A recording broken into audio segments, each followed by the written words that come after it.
Tollywood star హీరోగా అనతి కాలంలోనే నెంబర్ 1 స్టార్డమ్ని సంపాదించుకున్నారు Tollywood star hero mega power star Ram Charan. ముఖ్యంగా RRR సినిమా తర్వాత ఆయన స్థాయి గ్లోబల్ రేంజ్లోకి వెళ్ళిపోయింది. ప్రపంచవ్యాప్తంగా అభిమానులు సొంతం చేసుకున్నట్లు తెలిసిన విషయం మనకందరికీ తెలిసిందే. RRR సినిమా తర్వాత రామ్ చరణ్ నటన కూడా బాగా మెరుగుపడిందనే విషయం మనకందరికీ తెలిసిందే. ఇటీవలే సంక్రాంతికి గేమ్ చేంజర్తో మనం ముందుకు వచ్చిన రామ్ చరణ్ అప్పటి నుంచి ఆయన సినిమాల కోసం ఆయన అభిమానులే కాకుండా ఇతర హీరోల అభిమానులు కూడా తెగ వెయిట్ చేస్తున్న విషయం విదితమే. ఇటీవలే సంక్రాంతికి వస్తున్న సినిమాతో బ్లాక్ బస్టర్ విజయం నమోదు చేసుకున్న తర్వాత డైరెక్టర్ అనిల్ రావిపూడి కూడా mega power star Ram Charan cinema గురించి కొన్ని వ్యాఖ్యలు చేసిన విషయం విదితమే. ఇకదలా ఉండగా రామ్ చరణ్కి ఇటీవలే లండన్లోని మేడం టొస్సాడ్స్ మ్యూజియంలో అరుదైన గౌరవం లభించింది. ఆయన మైనపు విగ్రహాన్ని ఆయన ఆవిష్కరించుకున్నారు. దీంతో మెగా పవర్ స్టార్ రామ్ చరణ్కి అరుదైన ఘన సత్కారం చేయాలని ఇండియన్ గవర్నమెంట్ అనుకున్న విషయం తెలిసిందే.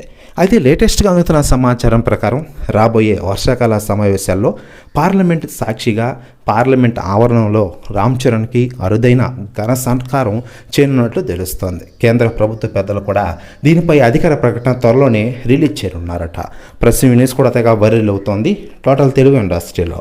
మరోవైపు mega power star Ram Charan latest సినిమాల విషయానికి వస్తే ప్రస్తుతం బుచ్చిబాబు సానా దర్శకత్వంలో తన కెరీర్లో 16వ సినిమాగా పెద్ద సినిమాతో త్వరలోనే మన ముందుకు రాబోతున్నారు.